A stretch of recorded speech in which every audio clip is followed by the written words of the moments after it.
bien, rebonjour à tous. Donc on continue la vidéo de mon sac d'évacuation. Donc j'ai fait la présentation des deux poches de devant si vous n'avez pas regardé l'autre vidéo. Donc j'ai rapidement fait ce qu'il y avait dedans, j'ai présenté le sac. Maintenant je suis à l'intérieur. Donc à l'intérieur j'avais fait le kit feu. Maintenant une autre corde. Donc déjà on avait cette corde là. Maintenant on a cette corde là. Cette corde là elle est très résistante. D'accord ? Ça c'est vraiment quelque chose de résistant. Je vous dirai pas pourquoi elle est dedans, je sais pas pourquoi, c'est juste que je m'en suis servi beaucoup de fois, par exemple pour... simplement, avec un ami, on visite des sites un peu désaffectés, on va dire, des petites maisons cassées, il y avait un sous-sol, et le sous-sol, pour y aller, c'était un peu la galère. Et voilà, on met ça en sorte de sangle, et on peut descendre, assurer son copain, il y a plein de choses comme ça qu'on peut faire avec. Faire un pont, accrocher sa bâche, voilà, il y a plein de choses à faire avec ça. Donc vraiment une corde très résistante et prend vraiment pas de place, hein, vous voyez, c'est fin, c'est léger en plus, donc voilà, c'est vraiment, voilà, je la mets dedans quoi. Ensuite, ouais, information, elle doit faire 15 mètres à peu près. Celle-là, c'est à peu près pareil, un peu moins, peut-être 10 mètres. Ensuite, un petit kit, pareil, c'est une petite boîte bleue, c'est j'achète pas cher, hein, c'est à Lidl je crois aussi. Petite boîte, c'est pas étanche, d'accord, c'est juste des petites boîtes comme ça. Là, hygiène.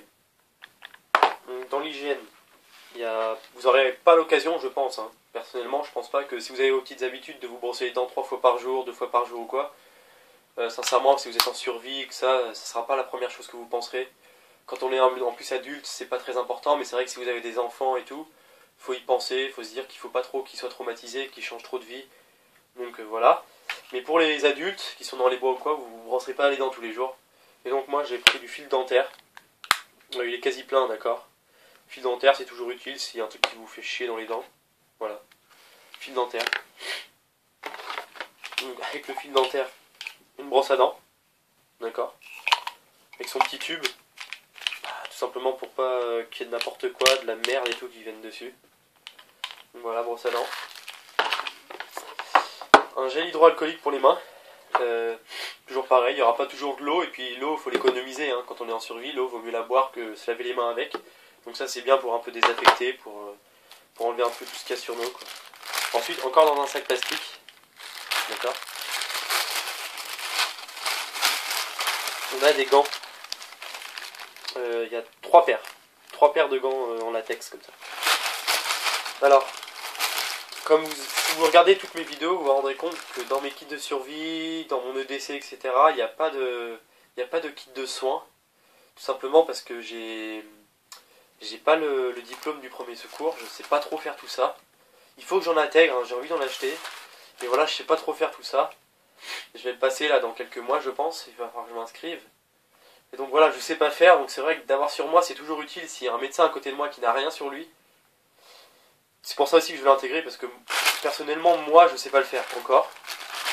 Bien sûr, je sais faire les petits trucs, les dépansements, désinfecter, etc. Mais je suis pas un pro, donc c'est pour ça que j'ai pas 10 000 trucs de soins sur moi. Et j'en ai même pas, quasiment. Parce qu'en plus, c'est vrai que moi, je me blesse pas souvent, donc c'est vrai que j'y pense pas tout de suite, c'est pas la première chose que je pense. Donc voilà pour ce kit de soins. Mais bien sûr, c'est pas parce que j'en ai pas qu'il faut pas que vous en ayez, je pense quelque chose de... Je pense que c'est quasiment le truc qui est le plus important dans les kits, dans les EDC et tout ça. Donc pensez à en acheter, pensez à en avoir. Ça coûte pas cher, vous en trouvez partout à Decathlon et tout, vous avez des petits trucs. Sur les sites comme matériel de survie.com et tout ça, dans ces sites-là, vous en avez beaucoup. Très intéressant et tout, donc pensez à en acheter, hein, c'est vraiment très important. Et surtout aussi, si vous n'avez pas le diplôme, faites-le. Moi, je ne l'ai pas fait, mais faites-le. Voilà, une gourde banale, d'accord. Comme ça, vous pouvez boire. Mais ce qui est bien, c'est que là, voilà, là, il y a vraiment, si elle est pleine, ça se vide pas. Hein. Avec une paille. Donc ça peut être utile. Imaginons que votre paille, par exemple, de filtre. Vous savez, j'ai plus le nom, excusez-moi. Donc vous savez les filtres à eau là que vous mettez dans l'eau et que vous buvez, avec des filtres à charbon par exemple. Imaginons vous la perdez, vous la cassez, bah voilà, vous avez une paille de rechange. J'en ai pas encore un, donc je vais en acheter un, mais il faudrait que je vous dise si c'est à peu près la même taille. Mais je pense que ça peut être très pertinent si vous l'avez. Et voilà.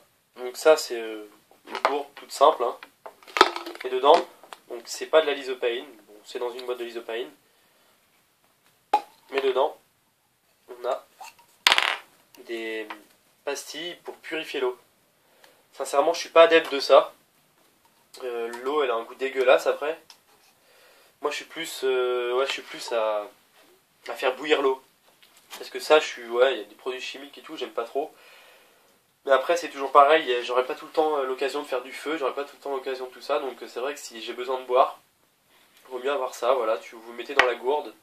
Pour 1 litre, ça dépend à peu près de l'eau, comment elle est, si elle est vraiment très sale ou quoi, mais c'est à peu près une pastille par litre. Vous laissez reposer une demi-heure à peu près, et après vous pouvez la boire. L'eau elle a un goût dégueulasse, mais bon, ça peut toujours aider, ça peut même sauver. Donc pensez en avoir aussi.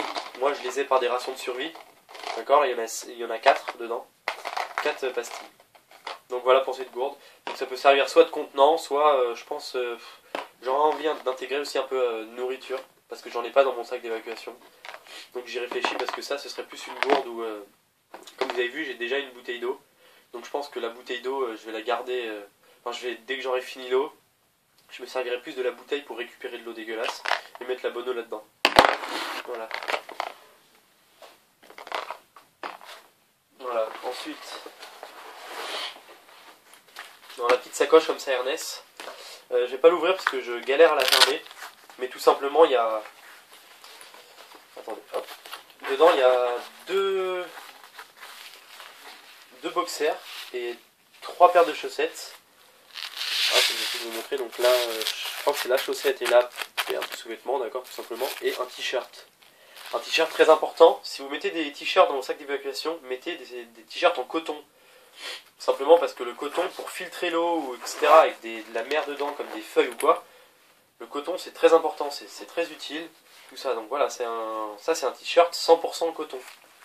Mais vraiment, prenez des t-shirts en coton, c'est ce qui est le plus important. Prenez pas des trucs en polyester ou des trucs comme ça qui prennent en plus super vite feu, qui sont vraiment de la merde.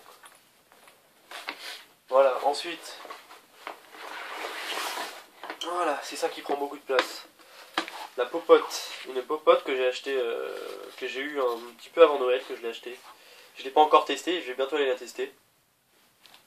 Une popote Quechua pour 2 personnes. J'ai pas pris pour une, parce que tout simplement j'ai une copine ou quoi, donc s'il faut évacuer ou quoi, voilà, j'ai ça avec moi. Donc voilà comment ça se présente. Hop, les poignées.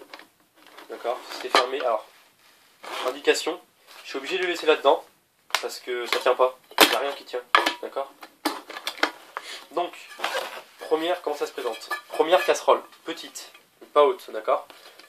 Cuire toutes sortes de choses, d'accord. Faire bouillir de l'eau ou quoi. Bon, pour bouillir de l'eau, il n'y a pas beaucoup, donc ça sert pas à grand chose, je pense. Mais plus, ouais, si vous voulez, si vous trouvez des châtaignes, des marrons, choses comme ça c'est pas mal. C'est en alu, voilà, pour mettre sur le feu, d'accord, ça passe sur le feu. Toujours pareil, c'est comme mon petit gobelet que j'ai en métal là, que je vous ai montré, qui est dans mon kit de survie, enfin que je mets avec mon kit de survie. Il y a des petites poignées en plastique. Je vous avoue, ça me fait peur mettre sur le feu, j'ai peur qu'elles fondent. Mais le vendeur m'a dit que c'était fait exprès, qu'il y a ça partout, donc voilà. Ensuite, la corde, encore de la corde. Tout simplement, s'il faut dépecer un lapin, il faut l'accrocher à une branche, voilà, par exemple. Il y a d'autres utilités, hein, de la corde, c'est toujours utile. Donc voilà, une petite bolotte de corde. De verre, en plastique, vraiment résistant, hein, c'est pas de la merde, c'est pas un truc que voilà, j'appuie, ça se tord pas, ça casse pas. Donc assez résistant, je pense qu'elle tient bien le chaud, donc si on met de l'eau chaude dedans, je pense que c'est bien. Donc 2 comme ça, oui, pourquoi pas, moi j'ai trouvé ça intéressant que ça soit dedans. Voilà, 2. Ensuite, j'ai laissé dans leur emballage, hein. Alors, une poignée en alu. Voilà, voilà, j'appuie dessus, hein, regardez. Et voilà, elle pète pas, hein, c'est vraiment résistant. Donc ça, c'est intéressant. Voilà, poignée en alu. Ensuite, voilà, j'enlève ça. Voilà, celui-là, eau. Donc ça, vous voyez, la hauteur là. Dedans on peut mettre 1,4 litre, donc 1,4 litre d'eau par exemple. Si vous voulez faire bouillir, que vous êtes deux, donc comme je vous ai dit c'est une popote pour deux. Si vous voulez faire bouillir, intéressant, si vous mettez des légumes et tout ça, c'est grand, donc vraiment bien. On a toujours pareil ici, revêtement d'accord extérieur. Donc vous avez des mesures à l'intérieur, voilà, je sais pas si on va les voir ici là, voilà. Mais vous en avez aussi à l'extérieur, donc ça c'est bien. Bien sûr c'est écrit à l'envers parce que c'est les indications de l'intérieur, mais vous pouvez à peu près voir de l'extérieur. Avec ça, vous avez deux assiettes en alu, comme ça. Intéressant aussi, donc d'accord, c'est des popotes pour la randonnée. Donc voilà, deux assiettes. Donc deux assiettes, je pense qu'elles peuvent aller aussi sur le feu, je vais pas les essayer, mais au cas où, vous pouvez le mettre sur le feu. Donc voilà, donc ça, tout ça, c'est ce qu'il y a dedans. C'est ce qu'il y a, la popote, c'est quand vous l'achetez. La barre n'est pas avec, c'est moi qui l'ai rajouté. Donc tout ça, c'est ce qu'il y a avec la popote quand vous l'achetez. À Decathlon au cas où, si quelqu'un en veut. Et voilà, et ensuite, j'ai eu la chance, je me suis rendu compte qu'il y avait celle-là, il y avait les deux couverts dedans, qui sont pour une autre popote, qui était moins grande. Et j'étais agréablement surpris qu'elles étaient dedans. Bah, j'ai pas trop regardé, j'ai vu ça, donc je suis content. Donc ça me fait une cuillère et une fourchette, pardon. Et donc, bah tant mieux, hein, que voulez-vous. Donc voilà, et je laisse dans les emballages parce que s'il faut que les couvercles les lave ou quoi, qui sont un peu sales, j'ai pas l'occasion de les laver. J'ai pas envie que ça touche partout, j'ai pas envie que ça dégueulasse tout. Donc voilà, je les laisse là-dedans. Donc voilà. Voilà. Voilà, comme bien sûr, ça rentre plus. Ça c'était obligé.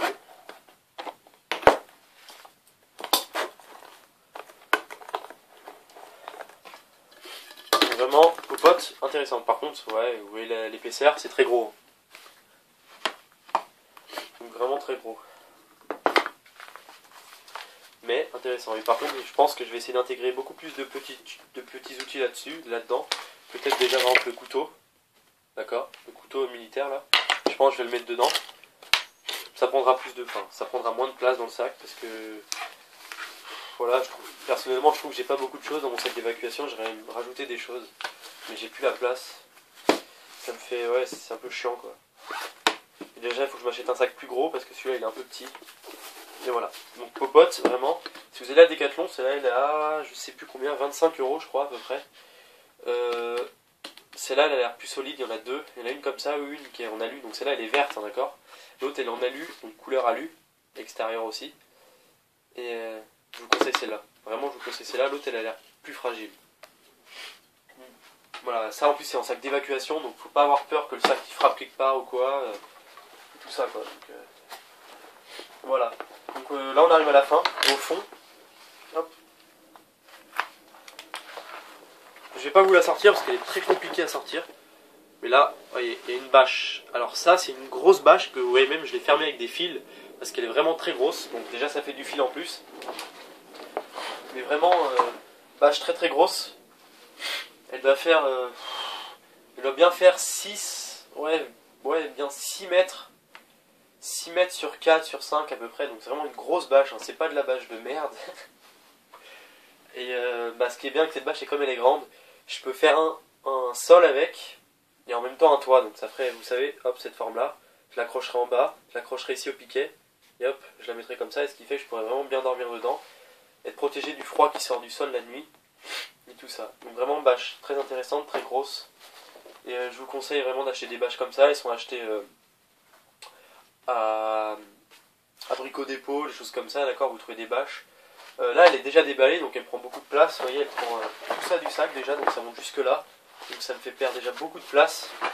Donc pour les sacs d'évacuation, achetez une bâche, elles sont toutes petites, elles sont toutes fines, elles prennent quasiment pas de place. Donc vraiment, pour les sacs d'évacuation, achetez des bâches jamais déballées. C'est vraiment mieux. Et ça prend beaucoup moins de place. Là je perds énormément de place, donc voilà. Donc petit conseil, si vous n'avez pas encore fait de sac d'évacuation et que vous voulez en faire un, pensez à acheter une bâche pour le test. Donc comme je vous ai dit, il faut tester le sac. donc pour le test, et une bâche que vous gardez fermée hermétiquement, vous ne l'ouvrez pas, vous le laissez dans son plastique, vous la foutez au fond du sac, vous la touchez plus. Vraiment cette bâche là, elle ne doit plus être touchée parce qu'elle est vraiment petite, et vraiment ça prendra quasiment pas de place. Là maintenant ça prend tellement de place que je peux plus mettre de couverture. Ouais, j'ai pas de couverture, c'est ça qui est chiant aussi. J'ai pas la place pour mettre une couverture. Mon duvet il est gros, c'est un duvet de l'armée, vous savez, où il n'y a que les yeux, le nez et la bouche qui sortent. Donc c'est gros, ça prend après cette place là. Mais comme je vous le dis, je le mets à l'extérieur du sac. Et bon, vraiment c'est un duvet, je dors mais vraiment comme un bébé dedans. Donc voilà. Donc voilà, je vous ai un peu tout dit sur ce sac. Donc vraiment un sac très intéressant de l'armée. Je m'en suis servi beaucoup, comme vous voyez, il est quasiment intact, hein, d'accord, il n'y a rien, il n'y a pas de trou dedans, il y a vraiment très bon sac. Je conseille des sacs comme ça, regardez même le dessous, hein. Je l'ai posé maintes et maintes fois par terre sur des cailloux, je l'ai fait glisser et tout, et ça n'a vraiment rien du tout, d'accord. D'accord. Donc c'est vraiment... voilà. Bon, bien sûr pour le low profile, c'est pas top. Justement, en parlant du low profile aussi, dans mon sac d'évacuation, s'il faut que j'évacue, j'ai des vêtements prêts pour ça. Je vais pas mettre des vêtements super flashy ou c'est la fête, truc fluorescent, non. S'il faut que j'évacue, j'aurai des vêtements discrets, mais pas trop non plus. Je veux dire, je vais pas mettre des trucs de l'armée, parce que je veux pas non plus passer pour un dingue. Je veux juste être discret. Donc j'aurai un jean noir, avec, vous savez, style treillis, donc avec des poches sur les cuisses. Vraiment quelque chose d'utile, où on peut mettre beaucoup de choses. C'est très important, comme ça on met un calepin, vous notez des choses, voilà. C'est vraiment ça. Ensuite, j'en ai pas encore, mais il faut que j'achète, ce serait des bottes. J'ai que des bottes de sécurité, donc c'est vrai qu'au bout de quelques temps ça pèse, elles sont lourdes au bout, il y a du métal, donc c'est un peu lourd. Voilà. Ensuite le haut, j'essaie de mettre plusieurs couches. Là j'ai un t-shirt F1 de l'armée, je sais pas si vous savez qu'un col, comme ça. Ça c'est très intéressant, manche longue, très utile, donc vraiment vous pouvez bien bouger dedans. Voilà, que dire, donc je mettrai plus un t-shirt, ensuite je mettrai ça, une veste, et un manteau s'il fait vraiment froid, quoi. Voilà, pensez à ça. Donc j'ai une casquette, j'ai pas de bonnet, bien sûr là on est en hiver, j'ai pas de bonnet, mais voilà, j'aurais pu mettre un bonnet à la place de la casquette. Des gants, les gants ils sont sur moi toujours, donc ça il n'y a pas besoin. Les lampes, toujours sur moi, toujours pareil, hein, la petite phénix. Donc voilà. Donc pensez aussi aux vêtements, hein, c'est très important. Pensez aux chaussures, s'il faut que vous marchiez, s'il faut que vous avez une bad pas loin de chez vous. Enfin, une bad à vous et assez loin ou quoi, à 100 km, où il faut marcher parce qu'il n'y a plus de voiture, les routes sont coupées ou quoi. Il faut y aller à pied, donc pensez aussi aux chaussures. Les chaussures c'est vraiment important. Et donc voilà. Donc surtout, bonne préparation. Testez votre matériel, c'est très important. N'ayez pas peur, parce que imaginons, ça je l'avais acheté 2 euros, je l'avais pas testé, et qu'au bout de 2-3 branches elle pète, elle tient plus ou quoi. Voilà, j'aurais été comme un con dans les bois. Donc voilà, ça c'est vraiment, elle tient, c'est super utile, pas cher. Donc voilà, pensez à tester votre matériel. C'est comme par exemple le couteau de l'armée, je l'ai un peu testé. Je l'ai pas acheté, ouais je l'ai acheté un espèce de surplus militaire. Voilà, le problème c'est que quand on l'ouvre, normalement vous savez c'est sur le dessus un lock, je sais pas comment ça s'appelle, ici. Le problème c'est que il a un problème, donc vous voyez, il tient plus, on peut plus le bloquer. Donc voilà, c'est pour ça. Là, ça je le sais. Maintenant je le sais. Donc pensez à tester votre matériel. Vraiment, c'est très important. Donc merci à tous pour m'avoir écouté. Pensez à poster des commentaires. Pensez à vous abonner aussi à ma chaîne si vous aimez ce que je fais. Merci à mes premiers abonnés. Je suis sympa, ça démarre doucement, je suis content. Et voilà. Tout simplement, donnez-moi des trucs à mettre en plus dedans, ce que vous pensez de mon sac, tout ça, je suis vraiment là pour. Si vous avez votre propre sac d'évacuation ou quoi, parlez-en moi. Moi je suis vraiment, ça m'intéresse vraiment beaucoup que vous me disiez tout ça. Vous savez, le survivalisme, on est là pour partager, pour s'entraider. Je fais pas des vidéos pour le plaisir ou pourquoi, je fais des vidéos pour vous, pour tout simplement que vous puissiez profiter un peu de ma préparation et tout ça. Moi c'est vraiment un plaisir le survivalisme. Bien sûr, comment dire, ça me plaît pas de le faire, mais bon, je le fais et j'en suis content. Voilà, j'adore la survie, j'adore tout ça et voilà. Donc moi ça me fait plaisir. Pensez aussi que la préparation c'est important et amusez-vous vraiment sur tout ça. Préparez-vous vraiment bien, surtout important. Préparez-vous bien parce que on ne sait pas ce qui peut arriver. Ça peut arriver d'une minute à l'autre. Vous voyez, soyez vraiment prêts. C'est vraiment très important. Bon, merci à tous d'avoir regardé cette vidéo. A bientôt et surtout restez vous-même. Salut!